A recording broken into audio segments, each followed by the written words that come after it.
The headlines have moved on. Maduro is in New York. The airstrikes are over. The press conferences are done.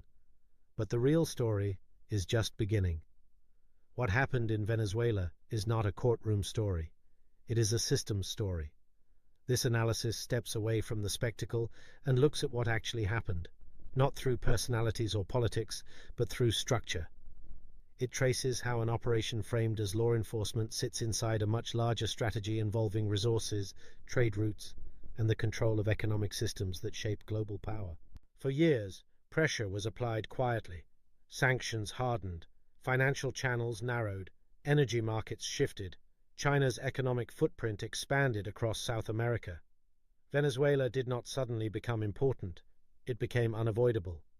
What appears abrupt is the final move in a long sequence, where negotiation gave way to force and market logic replaced diplomacy. This report examines why this happened now, not earlier. Why oil denomination, currency systems, and China's role in the hemisphere sit at the center of the decision, even when official explanations keep changing. And why the contradictions between public statements reveal more than the statements themselves. Right now, across every news network, you're watching the same story on repeat. Special forces descending from the sky, a Latin American president in handcuffs, commentators praising tactical precision and strategic brilliance. They want you focused on the spectacle, on the daring raid, on the military success. Because if you're watching the helicopters, you're not watching the balance sheet. This wasn't regime change for democracy. This wasn't about human rights violations or drug cartels. This was a debt collection operation with gunships. There's an old rule in geopolitics that everyone pretends doesn't exist. You cannot sanction the countries that control your vital resources. Not forever, not without consequences. For 23 years, the United States tried to defy this rule. They sanctioned Venezuela. They froze assets. They recognized parallel governments. They funded opposition movements. They did everything except the one thing they just did. Until this week, when all of that collapsed in the most revealing way possible. On December 28th, Nicolas Maduro signed energy agreements with China worth $18 billion. 2 days later, Jake Sullivan, the national security advisor, quietly requested a meeting with Venezuelan officials in Panama, not to threaten, not to impose conditions, to negotiate access to oil that Washington has spent 2 decades trying to destroy. What you're witnessing is not diplomacy. It's capitulation that got interrupted by helicopters. The media has been selling you a story for years. They told you the shale revolution made America energy independent. They told you the United States is now the world's largest oil producer and therefore doesn't need to care about the Middle East or Latin America anymore. This is a half-truth. And in geopolitics, a half-truth is a full lie. The United States does produce massive amounts of oil, but it produces light, sweet crude. It's like champagne. Bubbly, light, expensive to extract, and not what American refineries were built to process. The problem is this. The massive refineries in Texas and Louisiana, the industrial backbone of American energy, were built 50 years ago. They were designed to process heavy, sour crude, the thick, sludge-like oil that comes from Venezuela and the Middle East. America produces champagne, but its engines run on diesel. For decades, they solved this by importing heavy crude from Saudi Arabia. But that relationship is effectively dead. Saudi Arabia is no longer the gas station of the West. Riyadh is cutting production to keep prices high. They're joining BRICS. They're ignoring calls from Washington. The Saudi prince has made it very clear he's no longer interested in being a vassal state. So the United States faced a mathematical problem. They were running out of the specific type of oil needed to keep their refineries running at capacity. And worse, they had already played their emergency card. Over the last 2 years, the administration drained the Strategic Petroleum Reserve. The SPR is meant for war. It's meant for national emergencies. It is not meant to buy votes by artificially lowering gas prices before elections. Yet they opened the taps. They flooded the market with millions of barrels to keep prices down. Now the bill has come due. The SPR is at its lowest level since 1983, 351 million barrels. That's it.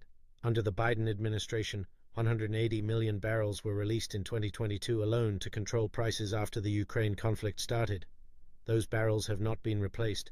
The International Energy Agency projects a deficit of 1.2 million barrels daily for 2025 if tensions with Iran escalate and Russian sanctions remain in place. So Washington looked at the map. They looked for heavy crude suppliers. Canada is already pumping at maximum capacity. Russia is sanctioned and hostile. Saudi Arabia is uncooperative and pivoting toward Beijing. That left only one option: the massive heavy crude fields of the Orinoco Belt, Venezuela. This is what this is really about. Not oil volume, but oil denomination. Venezuela has the largest proven oil reserves on Earth, roughly 300 billion barrels, but production has collapsed. Under Maduro, output fell from over 3 million barrels per day to less than 1 million. Infrastructure decayed, investments stopped, skilled workers fled. So if Venezuela isn't producing much oil, why does it matter strategically? Because it's not about current production, it's about future control. For 50 years, global oil has been priced in US dollars. This system, called the Petrodollar, creates automatic demand for American currency. Every country that needs oil needs dollars to buy it. That demand allows the United States to borrow cheaply, print money without immediate inflation consequences, and finance its debt at lower interest rates than economic fundamentals would otherwise allow. But that system is fracturing. Saudi Arabia refused to renew its exclusive dollar agreement. BRICS nations, Brazil, Russia, India, China, South Africa, are increasingly settling energy trades in local currencies or yuan. And Venezuela, according to multiple reports, was preparing to fully integrate its energy sector into China's cross-border interbank payment system and price its oil in a basket of currencies led by the yuan. If that had happened, China could buy Venezuelan oil without holding dollars. If China doesn't need to hold dollars, demand for US currency drops. If demand drops, the dollar's value falls. If the dollar falls, the cost of servicing American debt skyrockets. This is the threat. Not that Venezuela would sell 1 million barrels a day to China, but that Venezuela sitting on 300 billion barrels would prove you can price oil outside the dollar system and survive. That's what Washington couldn't allow. The American dollar is not backed by gold. It hasn't been since 1971. It's not backed by industrial productivity. The manufacturing base has been hollowed out for decades. It's backed by one thing: an agreement made 50 years ago with Saudi Arabia. Oil must be sold in dollars. This is the magic trick. Because every nation on Earth needs oil, every nation needs dollars to buy it. This creates permanent artificial demand for US currency. It allows the United States to print trillions of dollars, export the inflation to the rest of the world, and never face the consequences. This system is called the exorbitant privilege. It's the source of American prosperity for half a century. But recently, the magic started to fade. In June 2024, the Saudi-American Petrodollar agreement formally expired. Saudi Arabia did not renew it. They now accept Chinese yuan for oil sales to China, their largest customer. In November 2024, the United Arab Emirates processed $128 billion in bilateral trade with China completely in yuan. Russia sells oil to India in rupees and rubles. Iran sells to China in yuan. The dollar's share of global foreign exchange reserves fell from 71% in 1999 to 58% in 2024. Each percentage point of decline represents approximately $350 billion in reduced demand for U.S. Treasury bonds. Here's what most coverage is missing. Venezuela didn't happen in isolation. It's one move in a continental economic contest that's been building for 2 decades. China-Latin America trade hit $518 billion in 2024. That's not a typo. Over $500 billion, and it's growing at roughly 30% annually. 20 years ago, China accounted for less than 2% of Latin America's exports. Today, China is South America's largest trading partner. Brazil trades more with China than with the United States. So does Peru. So does Chile. Ecuador just signed a free trade agreement with Beijing in 2024. Nicaragua did the same. 22 out of 33 Latin American and Caribbean nations have joined China's Belt and Road Initiative. This isn't just trade statistics. This is infrastructure. China now owns or operates major ports in Peru, Brazil, Panama, and Ecuador. The port of Changsay in Peru, which just opened, is designed to handle exports from 6 South American countries directly to Asia, cutting the United States out of the supply chain entirely. So when you hear about Venezuela, understand the context. The United States is watching its historical sphere of influence shift economically toward Beijing. And that shift isn't abstract. It's ports, railroads, energy contracts, and payment systems. Venezuela currently produces 780,000 barrels daily. Under Chinese technical management and Russian financial support, that production could reach 1.4 million barrels daily within 18 months. But here's the problem that triggered this entire operation. That oil is already committed. China signed oil prepayment contracts with Venezuela worth $62 billion between 2007 and 2024. Russia provided another $17 billion in credit lines backed by crude shipments. The United States tried 4 strategies to break this encirclement. Every single one failed. The first strategy was maximum pressure through sanctions. It failed because Venezuela developed export networks completely outside the SWIFT banking system, ships with flags of convenience, payments in yuan, refineries in Malaysia. Washington discovered that sanctioning paper doesn't stop oil molecules from moving. The second strategy was regime change through proxies. They spent millions backing Juan Guaido, recognizing him as the legitimate president, even though he never controlled a single military barracks. By 2023, even the Venezuelan opposition had abandoned him. American recognition became an international joke. The third strategy was diplomatic isolation. It failed because 134 countries never recognized Guaido.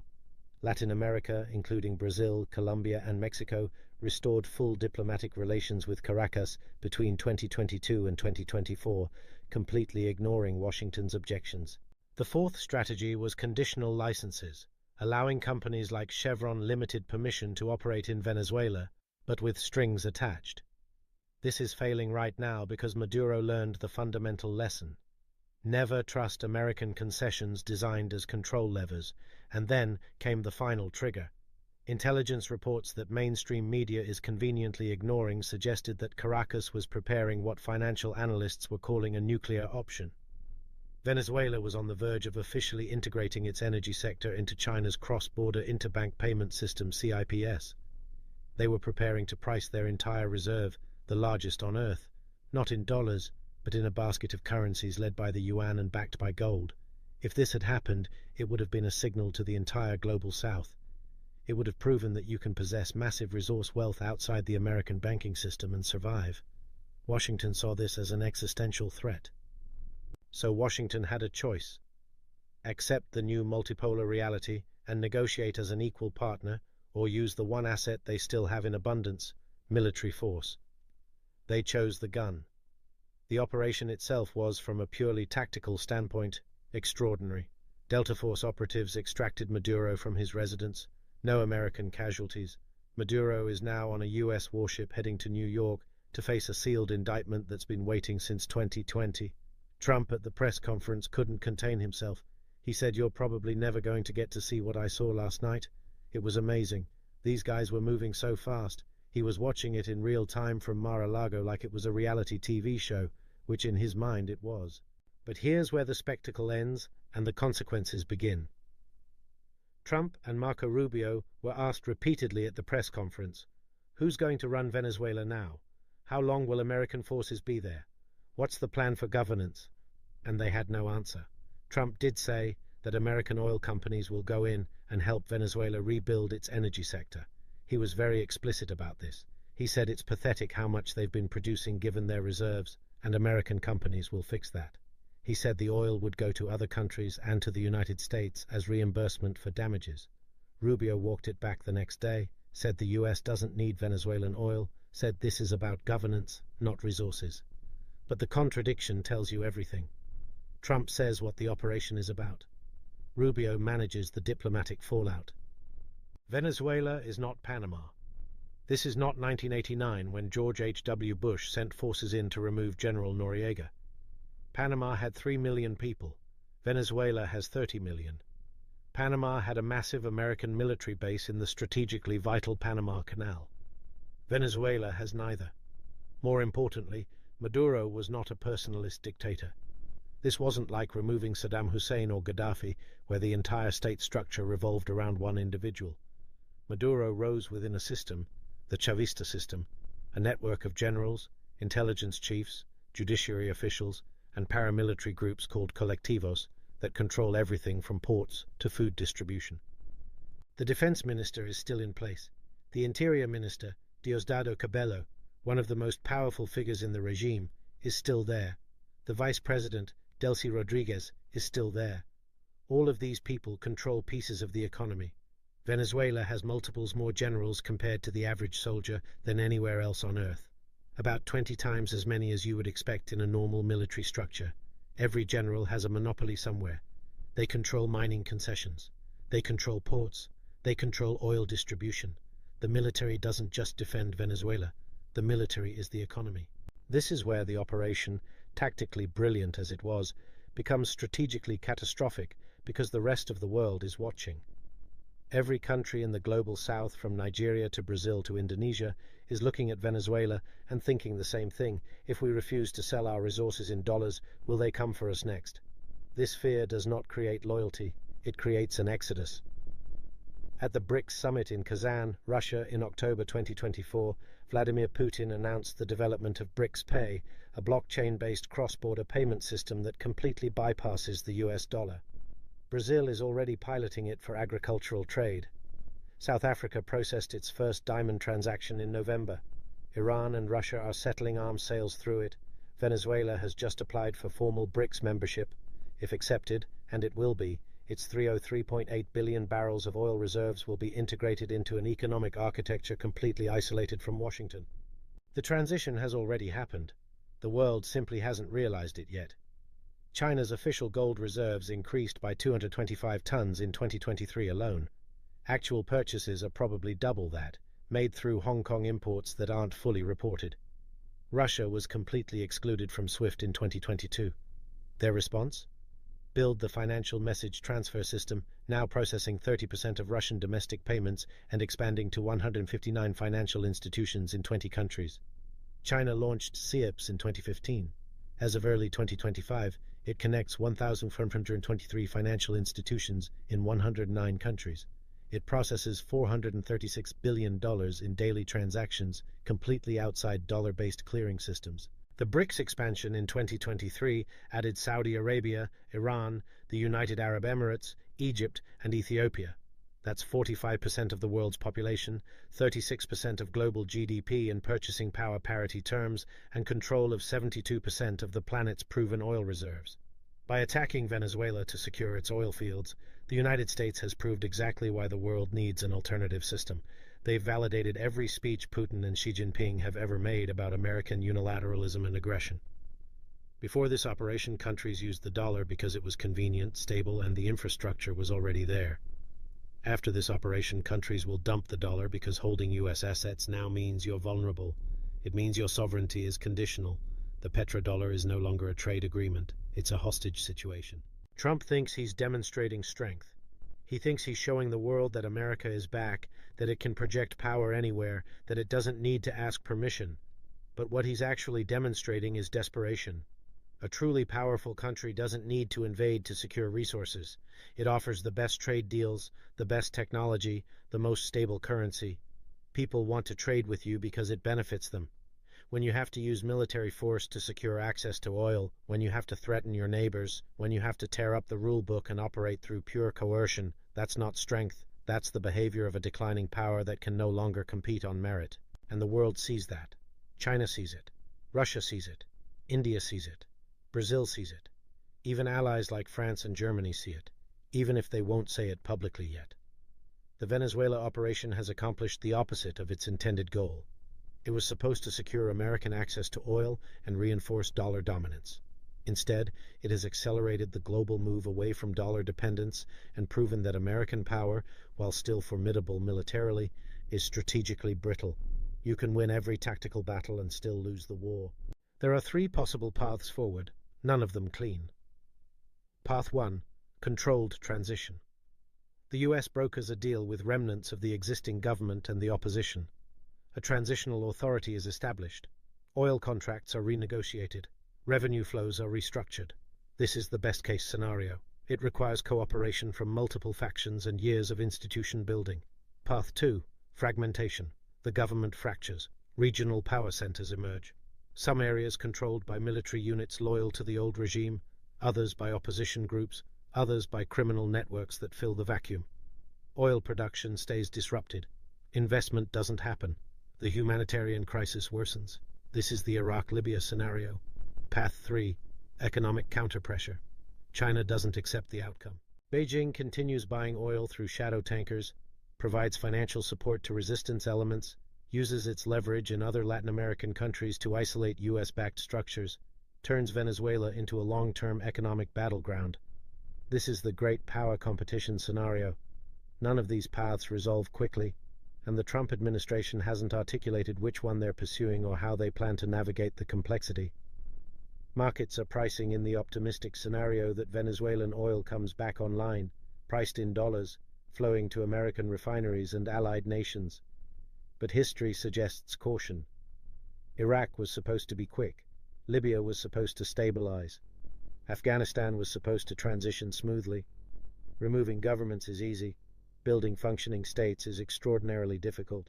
And the question nobody in Washington seems to be asking is, what happens if this doesn't work? What happens if Venezuela fragments? If oil production stays disrupted? If China doubles down on alternative supply chains? If other Latin American nations decide the risk of working with the United States is too high? Those are the questions that will determine whether this operation was a strategic success or an expensive mistake. And right now, we're too early in the process to know. What we can say is this.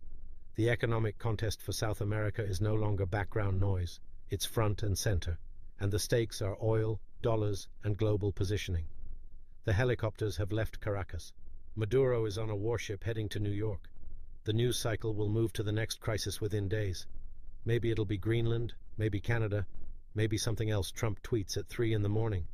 But the structural damage is permanent. The trust that held the international system together for 80 years, the idea that there were rules, that sovereignty mattered, that military force was a last resort, not a first option, that's gone. And you can't rebuild trust with press releases. Countries will remember what happened here. They'll remember that when an oil-rich nation tried to trade outside the dollar system, American special forces came in the night, and they'll act accordingly. The petrodollar era is ending, not because of inflation or cryptocurrency or any of the things financial commentators talk about.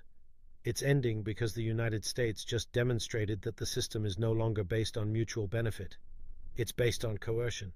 And in the long run, coercion is more expensive than cooperation. The world is reorganizing. New systems are being built. New alliances are forming. New currencies are emerging.